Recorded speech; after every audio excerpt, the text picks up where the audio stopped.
Hey there viewers, welcome back to Supermariodiagnostics once again. Today we are working on a 2005 BMW 645 and it's got an N62 engine in it, and the concern is a misfire. It's got a dead misfire, and full disclosure, I picked up the camera a little late. I went ahead and actually found out what's wrong with it, so I want to walk through what I found.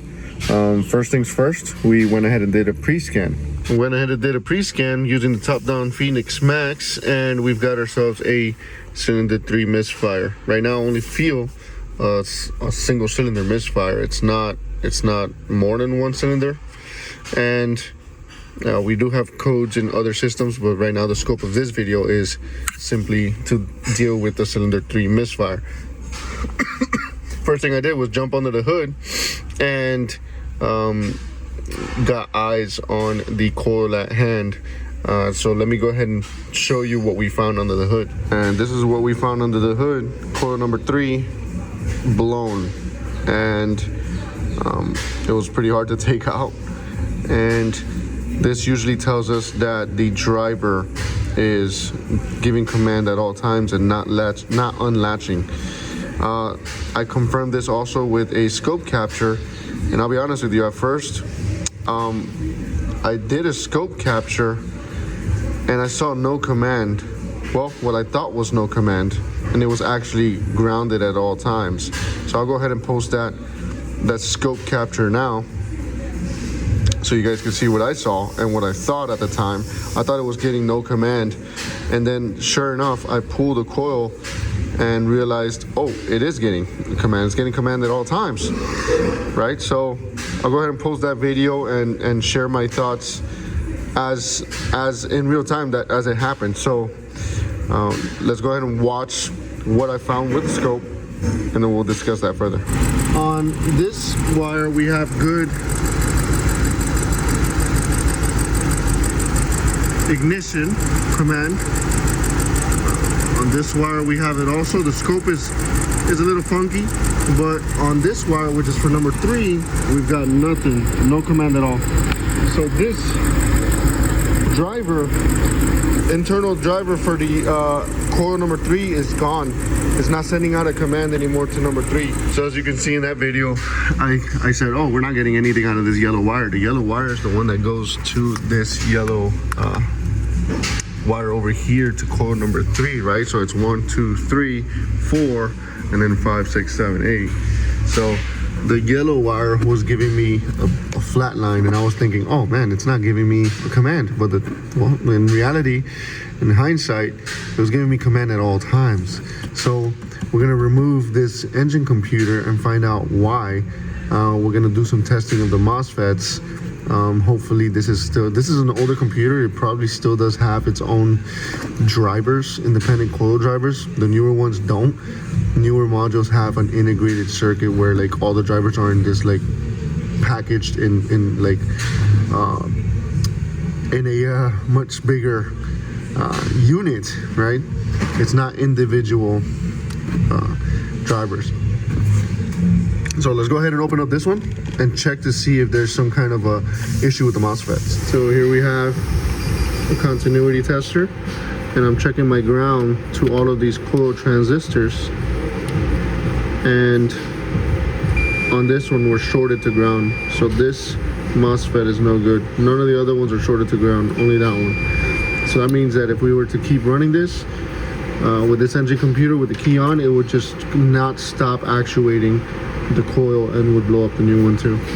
So as you can see, the MOSFET is shorted to ground, and I did some research, and this computer is an ME 9.2.2, and I'm almost 100% sure that they have discontinued these new modules.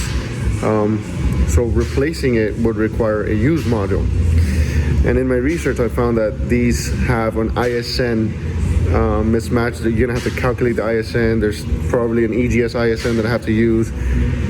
The point is that it becomes a little more complex of a job than I anticipated. So I think what we can do is we have two options. We either buy the MOSFET by itself from China and wait a month to get it, or we buy a used DME and grab a MOSFET from there. And we'll let the customer know, hey, this is the approach we're going to take, and see if they approve it. The customer is kind of in a hurry, so we're trying to go with the quickest possible fix, right? So the month-long wait for the MOSFET on its own is not going to happen, and we do have some options locally. The beauty is that I don't have to get exactly the same module. All I need is really the MOSFET, the same MOSFET for the ignition circuit on this one, and that saves us a lot of trouble with adapting a used module to this vehicle, and then it also helps us with the issue of the logistics of getting a MOSFET by itself. So I think a used local DME might be the quickest option, and yeah, that I think if the customer's okay with that, that's what we're gonna do, considering the situation, the circumstances, right? We can't even get a new one for one of these. Obviously we're gonna look into that before making any calls, but like I'm fairly certain this vehicle, they're not selling brand new ones anymore. And then there's the whole issue of, even if we do get a brand new one, we code it, the issue of coding it, that can present certain issues too. I've had a lot of issues with E64 personally. I know a lot of people don't, but E64 has been very problematic for me personally. So there are aftermarket options, but right now I think the quickest thing we could do is source a DME locally down the street. I've looked at a website where they do have it in stock, and grab a MOSFET from there, from a low mile DME, and install it into this one. We've done repairs like this only when necessary and when it's the most viable option. And I think we can fully warranty that particular job. We're gonna have other MOSFETs available if that becomes a concern. Other than that, like, the only other options would be cloning a module over. I could clone it over, but then it's still a used part, you know what I mean? And that would require other tooling, specialized tooling that I probably don't have on hand. So, all things considered, putting a used MOSFET from a used computer is more viable for me at this point in time with the tools that I have than to try to clone over or try to adapt a used module onto this vehicle. I'd rather just take the used MOSFET from that same DME. If that's not viable, then we're gonna have to consider other options. But right now we're trying to think of what's the quickest way we could get this customer back on the road and back in business. So we're gonna seek approval and get back to you guys. So we got the used computer in, and if we needed another reason as to why we're gonna take the route that we're taking, here it is. We've got water damage all over this. So yeah, we're gonna just go ahead and use this these MOSFETs instead to perform our repairs. And let's go ahead and get it under the microscope. All right, first thing we're gonna do is test to make sure that our donor MOSFETs are not shorted to ground, just like the bad one is. That noise that you heard is me testing the tool, and I think I'm gonna go for this one. It doesn't look like it's shorted, so let's go ahead and try to remove that one.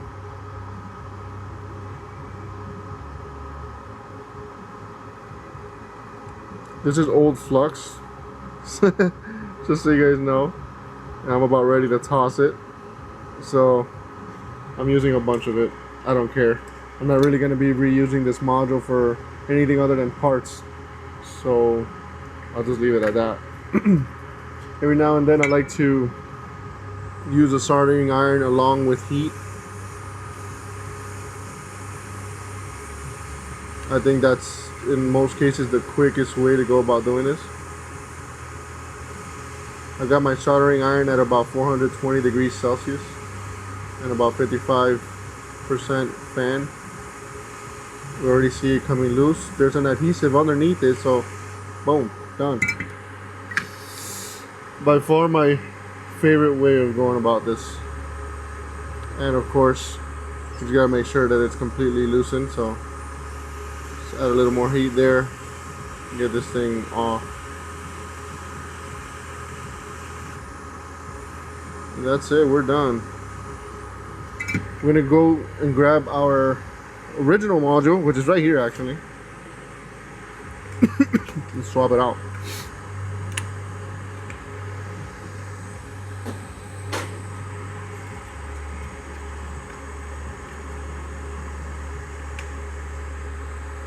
We're gonna test to see which one is our bad MOSFET. Testing the tool.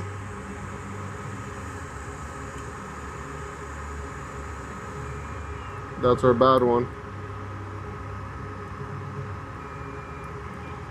So let's go ahead and replace that one. We're gonna do exactly the same thing. I don't think there's gonna be any dangers with the way we did the first removal.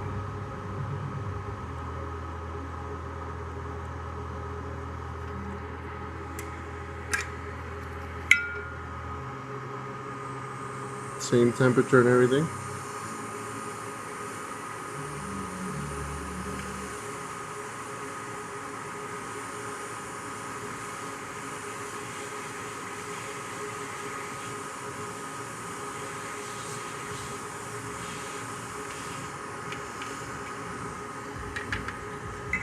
And that is it. Not as, you know, professional as some of the people I see online, but it sure is enough. And I'm gonna wanna fix this right here. We're gonna put that to the side. We're gonna keep our good one here. It looks pretty flat underneath. Let's take a look.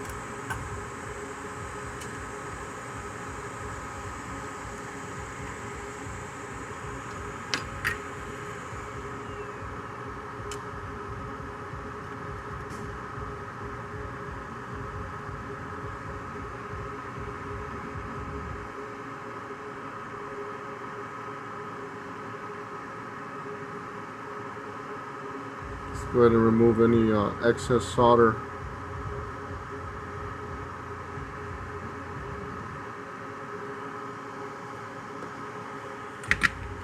I'm gonna set this off to the side real quick and then do the same thing with the module itself.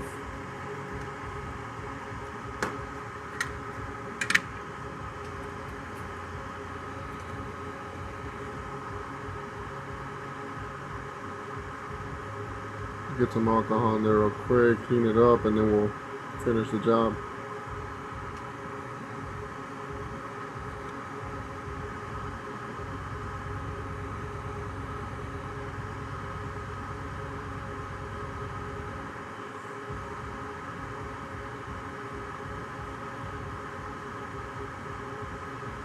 We're gonna clean this up real nice before we install it.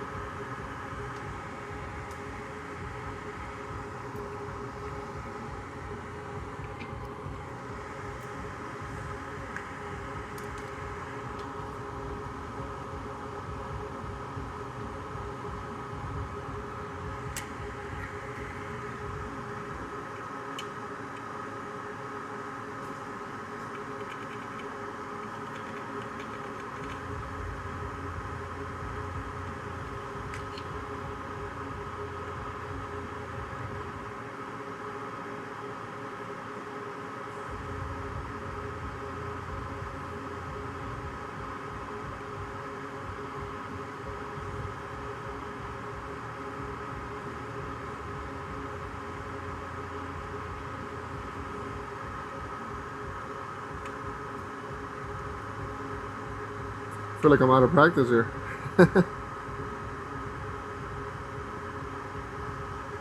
Alright, let's clean this up.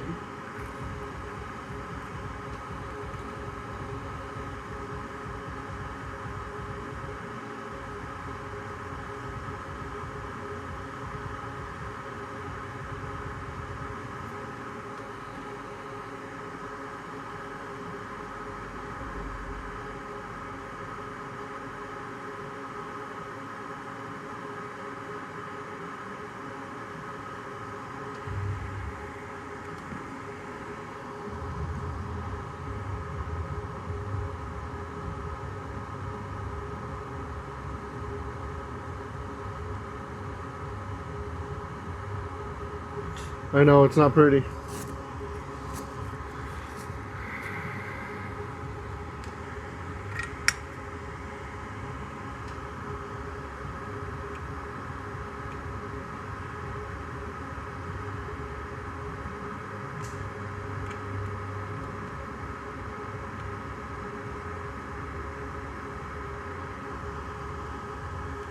I'm gonna put some down here as well.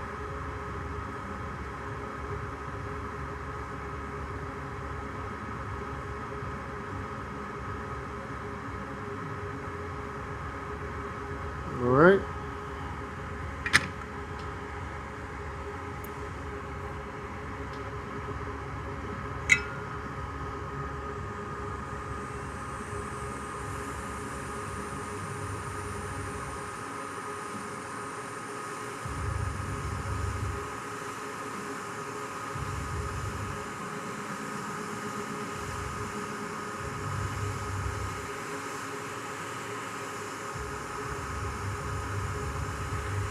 I'm gonna let it get in its place, and then we're gonna push right down.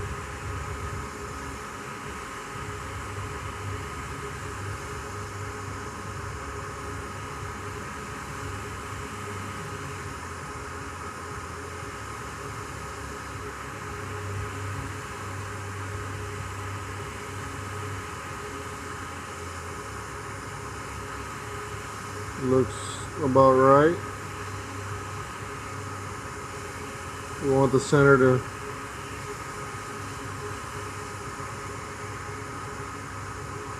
I believe we're flattened already.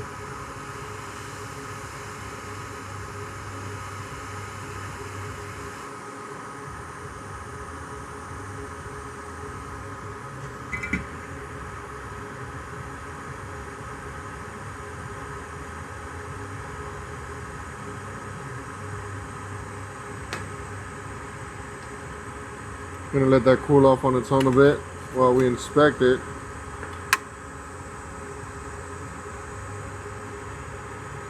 Looks pretty flat to me, guys. What do you think?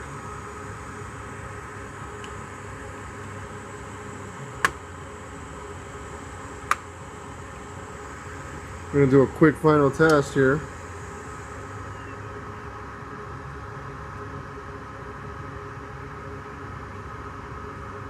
Nice. Alright, let's clean this sucker up and then we'll get it out of here. Alright, so we are scanning our vehicle once again, and we've got these codes. We're gonna go ahead and clear them, and I want to see if there's any misfire data, to be honest. Let's see. Misfire, no. Smooth running values, no. Rough running values? Rough running values.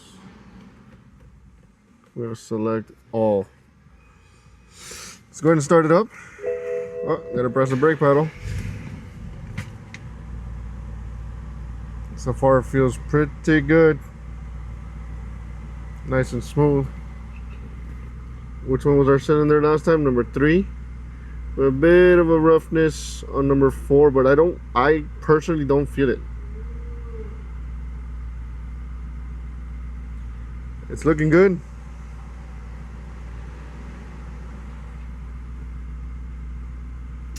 That's another one for the books, my friends. Thank you for joining me on this one, and thank you Topdon for sponsoring this video. Thank you all for tuning in. The benefits of replacing MOSFETs over, adapting used ones.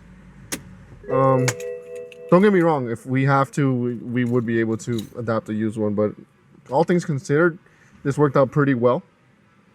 And yeah, if you have any, MOSFET issues, hit me up. Thank you all for taking the time to watch. It's been a while. It's been hard to get some content out. And it seems to be like something that I say in almost every video, but I try to get out as much as I can when I can without it interrupting workflow, and I want it to be interesting too. So this one was an interesting one. I like it. I like these type of repairs. where we find ourselves in a particular situation, but you know, nothing too crazy that we can't get out of. Thanks again for taking the time to watch. I'll catch you all on the next one. Y'all have a great one. God bless you. Take care.